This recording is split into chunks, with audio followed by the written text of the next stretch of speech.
Hey, what's going on YouTube? Welcome back to Upstate Speedtests. Today we are in Recreation Park, which is like the central park of Binghamton. It's got a giant playground over there, tennis courts, and a swimming pool, and there's even a big carousel down there in the middle. Today we are going to test T-Mobile and Verizon. Before we get started though, make sure to give the video a thumbs up and click subscribe. Starting out with the news story though, Fierce Wireless, US Cellular lays off staff as it continues to lose customers. And the article goes on to give an example of an investor who's basically lost a lot of his investment as the stock is currently at a 32-year low. The CEO answered the question that he appreciates the shareholders' loyalty and that they still believe in the business. And unfortunately, part of the strategy involves layoffs. Earlier in the call, said that the company would announce a reduction of its staff. The US Cellular spokesman said the company is not disclosing how many people are affected. In a statement, US Cellular said these actions were taken to help it navigate a highly competitive environment and meet its long-term goals. Q1 losses. The company lost 24,000 postpaid customers in the quarter, which was better than the losses of 44,000 in the year-ago quarter. Churn has improved to 1.27 versus 1.30. So I want to know down in the comments, what do you think the future holds for smaller providers like US Cellular and also regional providers as competition intensifies across the industry? What do you think the future holds for some of these smaller providers? Do you think they'll stick around, get bought out, go bankrupt? Let me know down in the comments.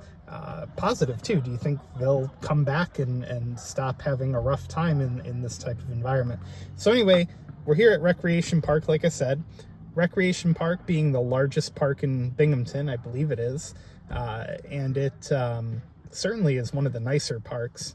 But yeah, it's like the central park of Binghamton, the heart of downtown being over there, Endwell, Endicott, Johnson City off to the west.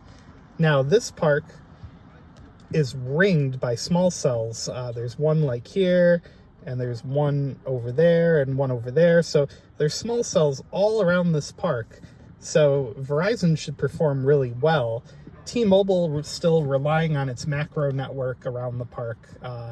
There's a macro on a hill in Vestal and a macro in downtown Binghamton itself, where I just showed you on the map the heart of downtown.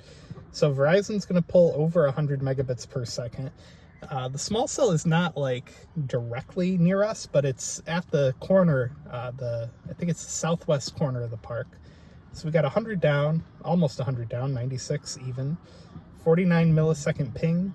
Loaded ping times are kind of meh, and 18.8 on the up, jitters 22. Let me switch over to T-Mobile and we'll see how they're doing. All right, we are switched over to T-Mobile. Like I mentioned earlier, no small cells for T-Mobile, just relying on the macro. Signal's slightly weaker, although it is mid-band, so that's to be expected, even closer line of sight. And N41 crushing it like usual. It's usually N41 is so good in this area, I'm almost getting tired of winning. Almost. And of course, we get a notification, even though I have do not disturb mode on, although it's my own fault for allowing certain applications.